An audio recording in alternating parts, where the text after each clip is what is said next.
The iPhone 13 is a much older iPhone compared to the Galaxy A55, but you might be considering these phones and want to know how they perform when it comes to the display, the battery, the camera, and the performance as well. Well, you are in luck because I'll be comparing all of those things in this video today. But first, I'm Captain Awesome and this is Geekception, and I really appreciate if you leave a like and subscribe, as that really helps me out here on the channel. First, let's start with the display. On the iPhone, you have the 6.1-inch 1080p plus AMOLED display here, while on the Galaxy A55 here, you have a 6.6-inch 1080p Super AMOLED display. So obviously the Galaxy A55 is bigger than the iPhone 13 here when it comes to screen size, but when it comes to resolution, they're pretty much almost very similar in quality. Obviously, the Galaxy A55 has a bigger screen, which means that if you want to watch anything on this display, it's just more bigger and you get more on screen compared to the iPhone 13, which is a bit more smaller screen here. But yeah, apart from the size, they are both very high quality displays. You cannot go wrong either way. Now, of course, the major thing here on the iPhone compared to the Galaxy A55 is that the iPhone runs iOS, which is Apple's proprietary operating system, compared to Android that the Galaxy A55 here runs on. And while Android on the Galaxy A55 here is more open, which means that you can install your own launcher, you can install different apps manually.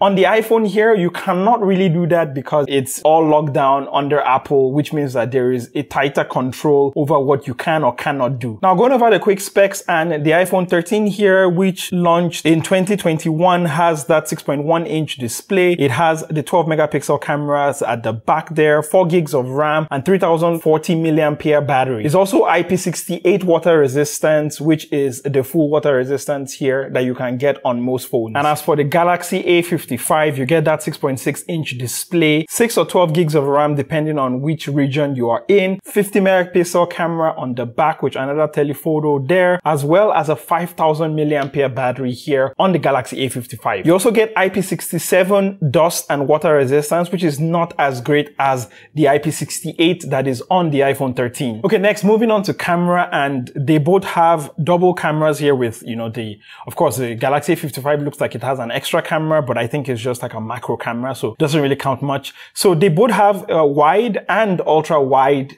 cameras here. And, on the iPhone 13, it is double 12 megapixel cameras, while on the Galaxy A55, it's a 50 megapixel main camera. And if you go to the front of the Galaxy A55 right there, it's a 32 megapixel camera compared to the 12 megapixel that you'll find on the iPhone 13 here. So yes, those are just the raw specs. They both shoot 4K video. How do they actually perform when it comes to the quality of the photos? Well, I'm so glad that you asked. I went out, I took photos, I took videos, both in the day, both at night. And this is the front camera test of both device A and B. So let me know what you feel of the quality. Of course, one is more cropped in than the other, and one has a little bit more of detail in the sky there.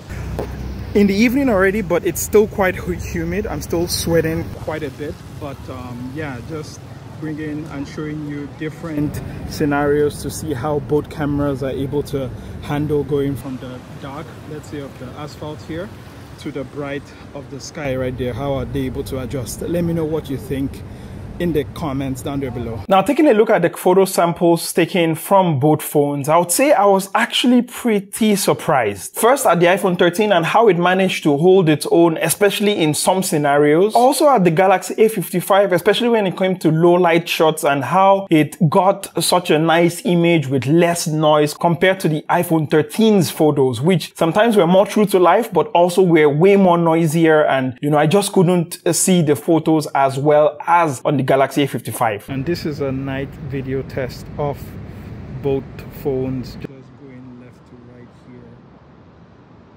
What do you think of the quality on both these devices, especially for low light video? Let me know in the comments down there below. And of course, on the Galaxy A55, the portrait mode, thanks to the 50 megapixel camera, meant that I could zoom in on some shots compared to the iPhone 13, where I was very limited by the kind of portrait shots that I could get. And video-wise, while in the day, I would say, the iPhone 13 performed really well. But when the light went down, the Galaxy A55, for me, I think would be my pick for just the nicer camera overall. And when it came to camera, it was quite surprising for me because I thought there would be like a clear-cut winner. But here, I would say if you get either the iPhone 13 or even the Galaxy A55, they both have their pros and cons, with the iPhone 13 being sort of a nice all-around camera. But the moment there is low light or there is, lesser light, it really falls apart very quickly, right? Compared to the Galaxy A55, which might not be a great all-around camera, but it manages to hold its own in almost every scenario that I tried and throwed at it, right? So yeah, I would say when it comes to camera, they're both capable cameras, but the Galaxy A55 for me would be the better camera, especially when there is lesser light. iOS or Android, which one is better? Well, that is up to you and your experience. As for me, both of them are able to do what I need them to do. If you need greater flexibility, maybe the Galaxy A55 might be for you, but I would argue that most of that can also be found on iOS, especially in 2024 as well. Next, let's talk performance, and let's start with the iPhone 13. Now here on the iPhone 13, it definitely shows its age and that this was released in 2021, because let's say I launch some apps like, let's say, my Pikmin Bloom right here. There are certain times where it takes so long to load, it stutters in the interface, or I lock the phone and I try to unlock it.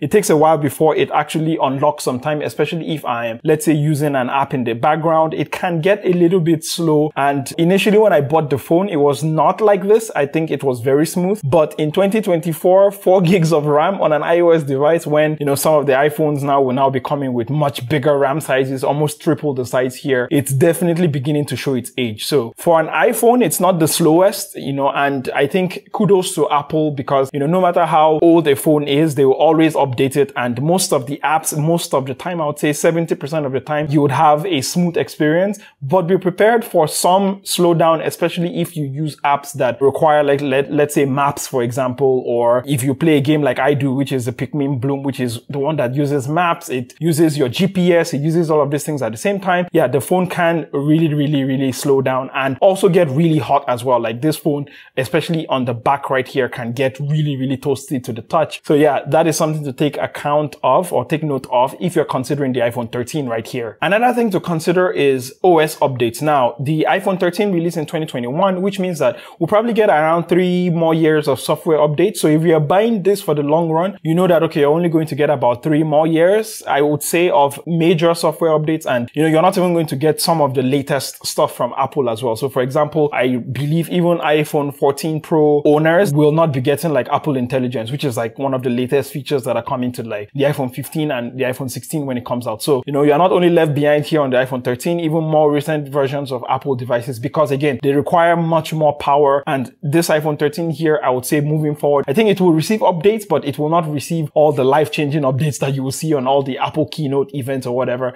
I think you should just remove your mind from like all of those major updates. But yes, you will be getting those updates, and you'll be getting especially like security updates as well. Moving on to the Galaxy A55 here for performance. And I would say that performance here has actually been pretty decent on the Galaxy A55. Now, I made a full Galaxy A55 months later video if you want to check that out. But what I said on that video, which I'll be saying here, is that the Galaxy A55, if you are not having to process any major things, so for example, if you're not booting up your device, if you're not, running a software update or whatever, it's pretty fast enough, I would say. I rarely notice the stutters. There are stutters and there are lags in the interface. I'm not going to lie to you about that one, but I rarely noticed it. But what I would say about the Galaxy A55 here is that if you're booting up your phone, or if you're doing anything that requires the system to update something, like, yeah, it takes forever for it to load. And, there was even a time where I booted up my Galaxy S24 Ultra right here, or I installed a software update, I restarted, I finished installing the software update, and the Galaxy A55 had still not booted up. So yeah, the Galaxy A55, especially for system tasks,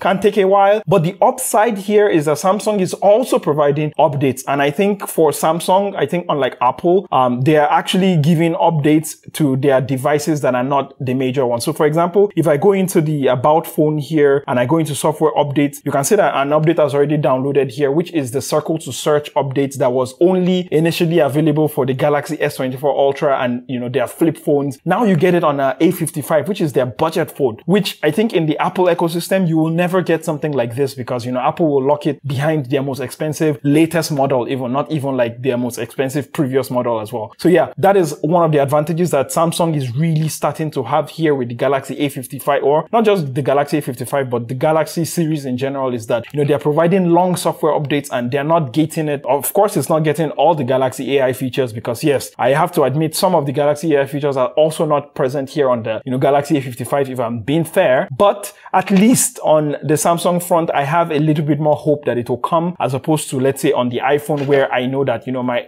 iPhone 13 is not getting any of that stuff, man. It's just going to be stuck wherever it is, you know, just getting security updates and all. So when it comes to just the interface, you know, just browsing the interface, you know, switching between different apps right here, the Galaxy A55 manages to do it brilliantly. I would say performance wise for majority of the, you know, use, I would say with this phone, it's been okay. And another thing I forgot to mention in my performance part of the video is the fact that the RAM here on the Galaxy A55 is just a whole lot better than the one on the iPhone 13. And the reason why I remember now is because, you know, I opened YouTube because I want to do a speaker test. And, you know, when I opened up, you know, YouTube app, which was the app that was just opened 3 apps ago, it reloaded the app from scratch. While on the Galaxy A55, for example, right here, the app is still in memory. So when it comes to keeping apps in memory and not just reloading apps every single time you load them, the Galaxy A55 is miles ahead of the iPhone 13. And for a quick sound test, first let's listen to the iPhone 13.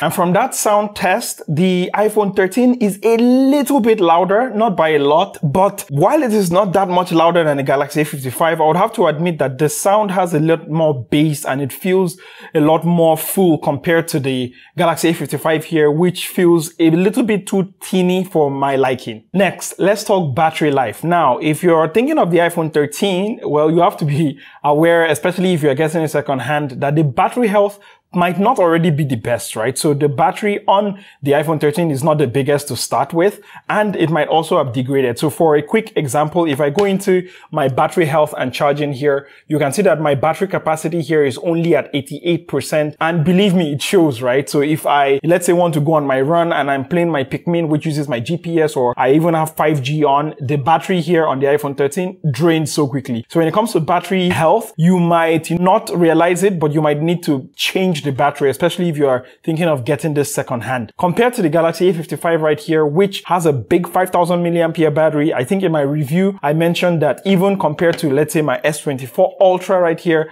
the battery life on the A55 is just so much better. This phone, I think, could last days. Like most times I use it for 2 days before I had to plug it in. So battery life on the Galaxy A55, also considering the fact that it is still a much newer device, which means that even if you're going to buy the A55 second hand, there's a high chance the battery health is still really good. So you don't need to replace the battery. So when it comes to battery health, it's a no-brainer here. The Galaxy A55 here wins with no competition at all from the iPhone 13. Okay, next, moving on to price. Now, the Galaxy A55 is still fairly new, and perhaps buying it new might be a bit more pricier than the iPhone 13, but also consider the fact that Samsung phones generally tend to have lots of discounts, and if you're buying it secondhand in the secondhand market, I know that it also goes for like really cheap as well. So the Galaxy A55 here might be a good deal, but also the iPhone 13, it might be, you know, at this price point for the iPhone 13, especially if you're looking at it secondhand, you might be able to get a good deal, and that might be swaying you, which is why you're watching this video, right? Because you're thinking, hey, if I add a little bit more, I could get the iPhone 13 from the Galaxy A55. And, you know, I knew lots of people loved the iPhone XR. I mean, in fact, I still have my iPhone XR right here, and I know lots of people bought it. I bought mine secondhand because this was my first iPhone. I couldn't afford it new. I couldn't afford iPhones new back then because they were so pricey, which was why I bought a second-hand iPhone XR. So I know lots of people bought this. They bought the iPhone X and the iPhone XS.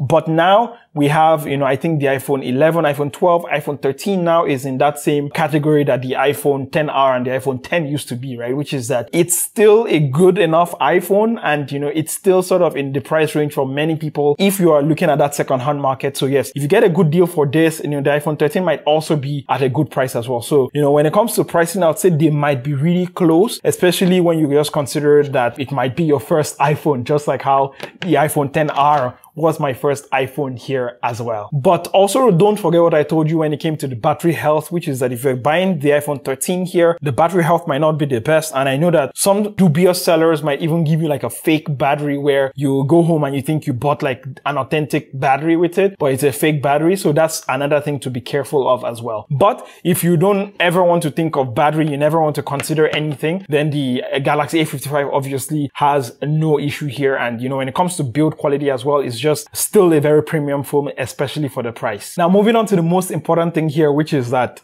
which of these phones are for you? Well, like I said in the intro of this video, when it came to choosing what OS, whether it's iOS or it's Android, it depends on you and it depends on what you like, right? And for most cases, it also depends on your budget as well. How much do you actually have to spend on a phone? And the iPhone 13 here might look like a great deal, and I think it is, especially if you're coming from an iPhone X or you're coming from even like an iPhone 8, for example. It's a massive upgrade. I remember when I upgraded from my iPhone XR, I remember that it was such a life-changing experience for me when I came from the iPhone XR. So yeah, that might be something to consider. If you can get an iPhone 14 at a very similar price, maybe for a few hundred more, that might be a better option, frankly, just because, it's a newer one. But to be honest, the iPhone 13 and the iPhone 14 did not have a lot of changes. In fact, they look like the same. It's only on the iPhone 15 that Apple changed the design finally. So I would say they're still very close. So if you are maybe considering an iPhone 14 and you're thinking, I don't think it's worth it, maybe the iPhone 13 is also still a good deal for you. Now, that's if you're considering the iPhone. What about the Galaxy right here, right? The Galaxy A55. Well, if let's say you are already in the Android ecosystem, you've used Samsung devices in the past, or you want a premium Samsung device or Android device that you're going to get years of updates. So I know, like, for example, on the Xiaomi's or on the Oppos or Vivos, they don't really give like 5 years of update, right? Or 6 years of upgrade. But, here on the Galaxy A55, you're going to get so many updates with this phone. You are not going to worry that, a new feature is going to come and they're not going to at least try to bring it to their old phone. You have none of those worries here. So this phone might be one for the future, right? And again, because this is 2024 already, at least at the time I'm making this video, if you buy this phone now, you're still getting all of those years of updates because it only came out this year. But for the iPhone 13, it's already gotten like years of updates already, which means that the amount of time you will have with this phone before they stop supporting it is much lesser. So if you're investing in a phone that, you just want to spend, maybe for some people it's not big money, but I know how difficult it is to make money, and maybe for you it's big money, and it is big money. All of these things are not cheap, right? And you just want something you can use for a long period of time. It's got that premium build quality. It's got a decent enough camera. It's got good battery life. The performance is relatively okay. Then the Galaxy A55 might be for you. So there you have it. The Samsung Galaxy A55 versus the iPhone 13. Let me know, what are your thoughts? Are you considering either one of these phones? What are some of your considerations? Did this video help you? Would you like to know more about either of these devices? Again, I already made a video about the Galaxy A55, which I will link down in the description below and in the comments, so you can check it out if you want to find out more. It's like a 20-minute video, so knock yourself out. For the iPhone 13 here, I've already used this. This is my primary phone, right? I don't have the iPhone 15 Pro Max or, any of that. This is my primary device, right? So I bought this with my own money. So, let me know anything you want to know about this device. I use it every single day, the iPhone 13 here. So any questions you might have, I'll be more than happy to answer them. But yes, that has definitely been the video. Again, let me know any of the comments or questions you have, and I'll be more than happy to answer them in the comments down there below. And while you're there, don't forget to leave a like. Don't forget to subscribe, because again, this has taken me a lot of work to be able to bring all of my thoughts together. And I saw how, my Galaxy A55, I kept getting lots of comments on that video that I made about it. So I decided, hey, I'm going to make an update video here. So please, if you can buy me a cup of coffee, or you can just subscribe, or just leave a comment, or just leave a like, that would be great as well. I've been your Captain of Awesome. This is Geekception. Don't forget to text me when you get home, so I know you got home safe. And until the next one, don't forget to stay awesome. Bye.